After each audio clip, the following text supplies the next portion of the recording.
What's going on, everyone? Welcome back to my channel. Today we're talking Week 3 NFL underdog bets. Let's get started.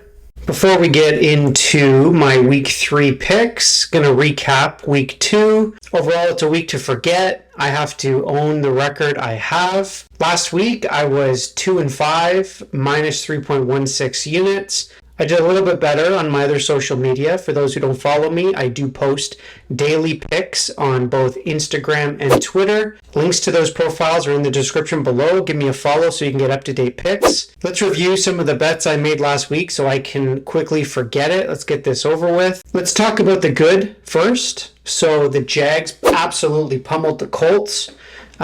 Easily one of my best picks of the week. Trevor Lawrence did exactly what I thought he would do. He had a comeback week. It's a very young offense. They're incorporating their young offensive weapons into their game plan. We're going to talk about that in one of my bets that I want to make this week. Honorable mention going out to the Jets. I said last week that if the Jets covered against the Browns, it was going to be one of my best bets because I wouldn't expect me to bet the Jets too often on this channel. They're going to be an underdog probably every week, but they're not a team I have any confidence in. Not going to lie, down 13 points, 2 minutes to go. Old man Flacco takes them down, scores 14 points within 2 minutes. He did what Baker Mayfield couldn't do the week before,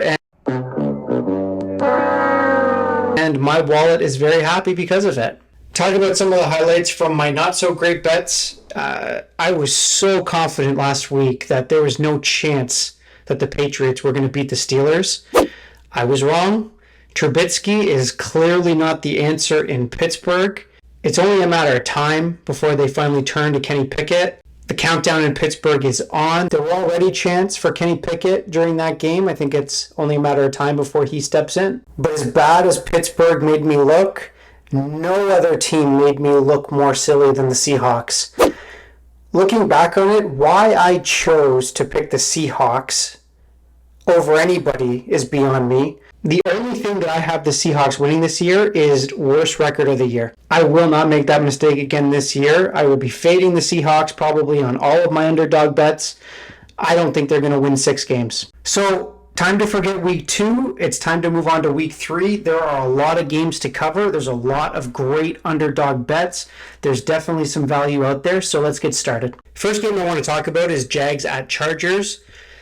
Everybody on this channel by now must know how much I like the Jags this year in the underdog role. I think that they're perpetually undervalued, and I'm trying to take advantage of that as much as possible. Right now, they're 7-point underdogs against the Chargers. This game essentially has 2 young, face-of-the-league type quarterbacks facing off against each other. The Jags finally look like they gained their footing against the Colts. Admittedly, it's a bad Colts team, but what I liked in that game was that Trevor Lawrence was finally able to find some of his young offensive weapons. Christian Kirk scored 2 touchdowns. The Chargers, much like they've done in recent years, start fast. That Chiefs game that they played last week, they came out flying defense and offensively, and then they seemed to fade in the second half. You'd think that there was a huge discrepancy in their teams, but you look at their offense, and the Chargers and Jags are right now consecutively 11th and 12th in terms of points scored. The Jaguars can put up points just as fast as the Chargers can put up points. History isn't on my side when it comes to betting on the Jags in this spot. Right now, they're 0-5 in their last 5 games against the spread traveling to LA, but I think this is a game you can throw history out the window. I've said this before. This is a different Jaguars team. This is not the Blake Bortles or Urban Meyer's Jaguars team. You have a very good offensive coach. You have a very good quarterback on the Jaguars. This is probably not a spot where I'm going to grab the Jags on the money line like I did last week, but that 7 points is way too high. I'm locking that bet in right now. Taking a look at what probably is on paper the best game of the weekend, Packers at the Bucs. Let's call this game what it is. It's Aaron Rodgers versus Tom Brady. Right now, the Packers are +2 underdogs. This is a game that I am going to be looking at the Packers on the money line rather than the spread. So right now it's sitting at about 110, 112, depending on the book you bet. We're going to get into this in a sec, but I'm going to trust that Aaron Rodgers is going to essentially cement his legacy by beating Tom Brady in this game. The last time that these 2 teams played was in that NFC Conference Championship where Tom Brady beat Aaron Rodgers to go to the Super Bowl and won the Super Bowl in his first year as Tampa Bay's quarterback. The amount of history between these 2 quarterbacks is absolutely unbelievable. You look at the stats between them, they've played a combined 37 seasons of football between the two of them. They've played 31 postseason games. And yet, despite all that, these two Hall of Fame quarterbacks have only played against each other 3 times. Tom Brady's won 2 of those 3 matchups. There's no way Aaron Rodgers doesn't know that stat. Aaron Rodgers, I truly believe, is trying to cement his legacy in this league.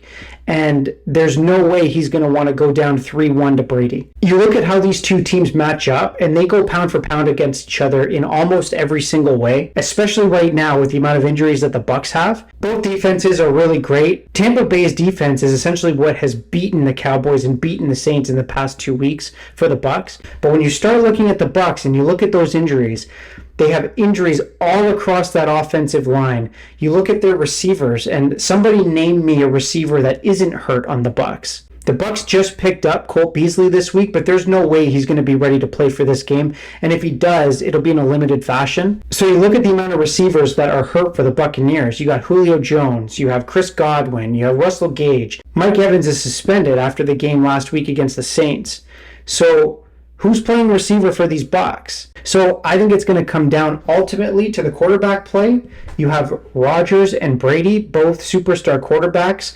But I really think that this game means a lot to Rodgers. There's no way that he's going to want the history books remembering the fact that he lost 3 games compared to 1 to Tom Brady, with obviously the biggest loss coming in that NFC Conference Championship game. The history books look a lot better 2-2 than they do 1-3. It is crazy to think that this could be, pending playoffs, depending on whether or not Green Bay and Tampa Bay both make the playoffs, this could be the last time that we see these two Hall of Fame quarterbacks go up against each other. I think it's going to be a great game. I'm backing Green Bay on the money line. I'm going to lock that in right now. Before we move on to my third favorite underdog of the week, please like and subscribe to my channel.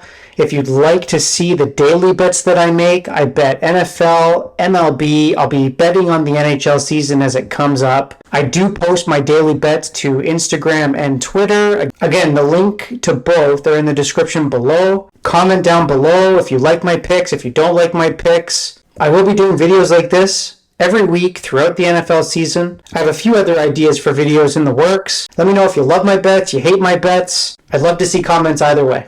When I look at the week's worth of games, the first thing I circle when I start looking for underdog bets are home division underdogs. I'm circling the Arizona Cardinals as 3.5-point underdogs against the LA Rams. This is a Cardinals team that completely crushed my soul this past Sunday when they came back to beat my Raiders after being down 23-7 going into the fourth quarter. Going into the season, I had Kyler Murray as my sleeper MVP pick. And from about the midway point from the third quarter against the Raiders last week to the end of that game, he played like it. The Rams, on the other hand, I've watched them get absolutely obliterated by the Bills. And I watched them almost lose to a not-so-great Atlanta Falcons team last week. That game was way closer than what it should have been. I will say history is not on my side with regards to this pick at all. The Rams, and specifically Sean McVay, has absolutely owned this Cardinals team, save and except for one early game last season. The Rams right now are 7-0 against the spread when playing in Arizona, and they're 9-1-1 against the spread in their last 9 games against Arizona. But this is a new year. So right now they're 3.5-point underdogs. You can get that at about -108 or -110 depending on the book you use. For right now, I am going to be taking the points on this game. I'm not going to be taking the money line yet. I might change my mind depending on what the number gets up to. Right now it's at about 160.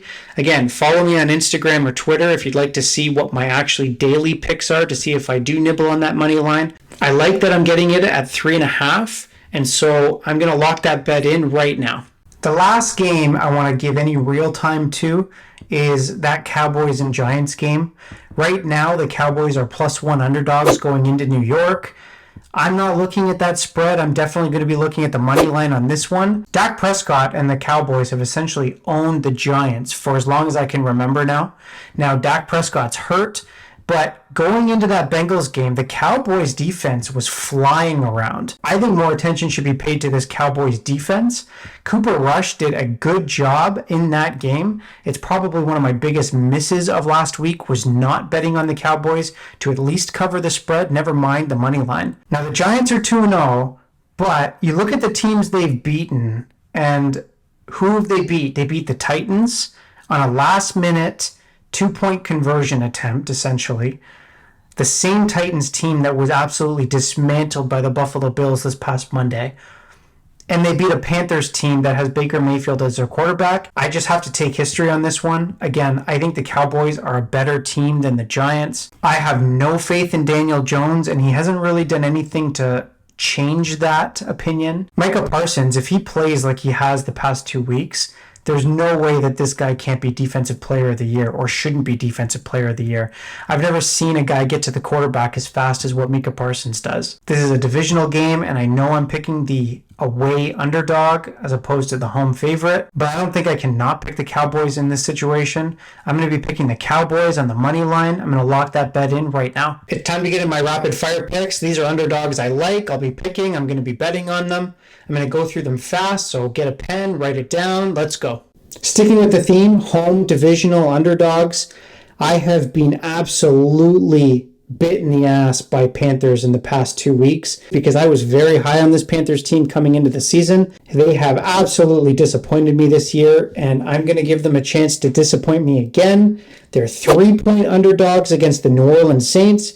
Jameis Winston is playing with basically a broken back. I think this is a perfect chance for Matt Rule and Baker Mayfield to get their first win of the season. I will be betting the +3 Panthers. I'm going to lock that bet in right now.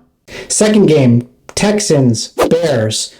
Bottom line, Bears are not a good team. Texans are 3-point underdogs. Forget the spread on this game. I'm going to be going straight to the money line for the Texans. There's something about this Texans team. They're not a good team at all. You know, they gave the Broncos all they could handle last week. But there's something about Davis Mills, and there's just something about the scrappy nature of this Texans team. Everybody knows they're bad. They probably even know they're not a great team. But the money line right now shows the Texans as +125 underdogs. I'm going to be jumping on that before it gets any lower. I do like Justin Fields, but he has absolutely no team around him. He has no line. He has no receivers. He has a defensive head coach. I think the Texans are the play here. I'm going to be betting them on the money line. I'm going to lock that in right now at +125.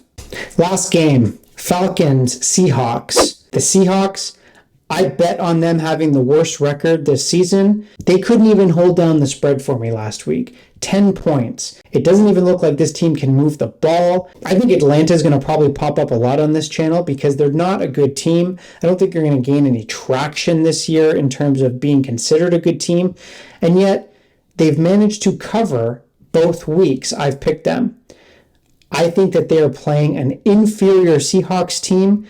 I'm going to grab it before it gets out of plus money. I see it right now at +103. I'm going to lock that bet in. I think they get their first win of the season against, again, what I think is the worst team in the league, the Seattle Seahawks.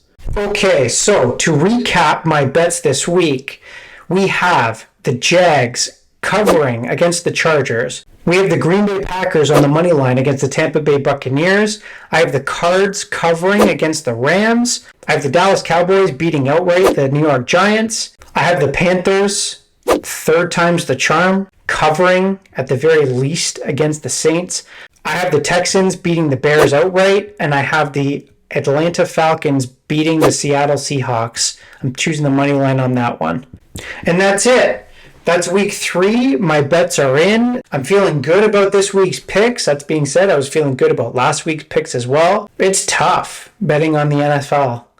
If there's one thing I'm learning it's tough betting on these NFL games. It is a week-to-week league, and I am learning week-to-week how to navigate these bets. Please like my channel, subscribe, comment down below. Everybody, it's going to be a great week of football. Enjoy the games. Let's all go out, bet, and make some money.